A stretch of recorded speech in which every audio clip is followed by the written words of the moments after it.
Robert, it's great to have you here. And maybe you can explain why, as Stat News put it, the market was kind of rooting for you not to get approval because they think in this case the business and science of the drug are not aligned.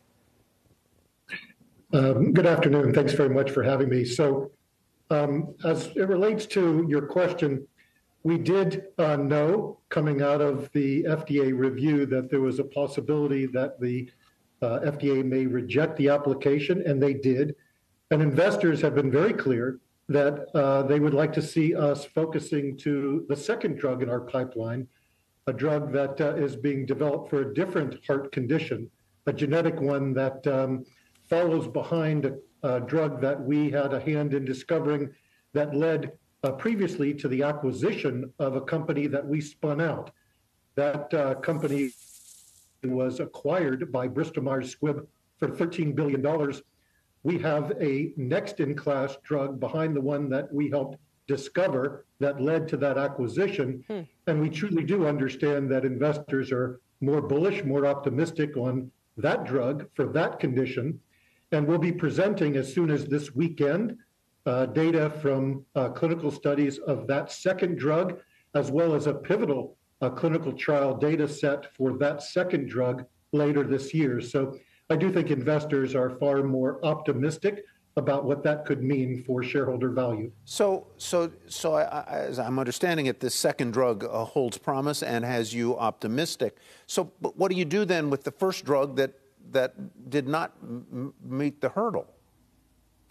So the first drug, which is a drug for the potential treatment of heart failure, still a very important epidemic in our country, was rejected by FDA despite a positive phase 3 study. And the FDA told us in a letter we received yesterday that they'd like to see us do another trial to confirm the effects we saw in the first trial.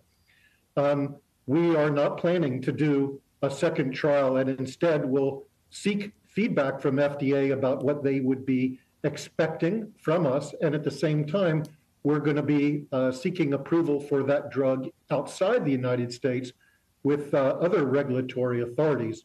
We are doubling down on our second drug. We recognize that's the most important priority for the company. And as we'll be elaborating with our Q4 earnings call in a couple of hours, that's going to be the priority emphasis of our investment spending and expected near-term milestones.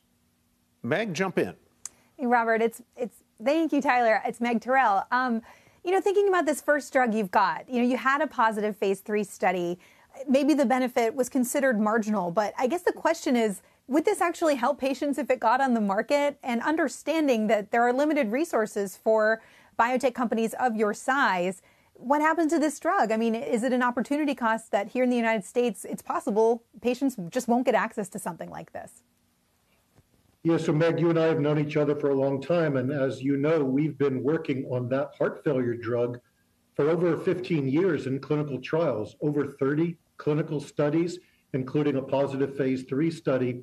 And that phase 3 study was conducted in over 8,000 patients in 35 countries. It met its objective, but FDA determined that that alone was not sufficient. We do believe, and heart failure experts have weighed in on this through articles and editorials and also in social media, we do believe that this heart failure drug was deserving of approval. It plays a role in the treatment of patients who largely cannot take existing standard of care therapies because of safety or other issues. And the efficacy of this drug in that clinical trial proved to be on top of standard of care. So we'll try to understand best what FDA is seeking to communicate to us. And in the meantime, we'll seek approval outside the United States. And as I mentioned before, we'll double down on what are the other drugs in our pipeline, including the one for HCM, a genetic disease, a different heart condition. Right. And of course, that is the similar drug to the one you mentioned before that was acquired for $13 billion by Bristol Myers Squibb. So I guess the question is, Robert, are you having M&A conversations with any big potential acquirers yourself? So obviously, I can't be commenting on something like that in a forum such as this. What I will say is we're prosecuting this program, emphasizing where the science can translate to potential new medicines for patients. That's what we can control. That's what we're all about. And as CEO, that's what I need to make sure our company is doing well. Robert, thank you so much for being with us today. Mr. Blum, we thank you.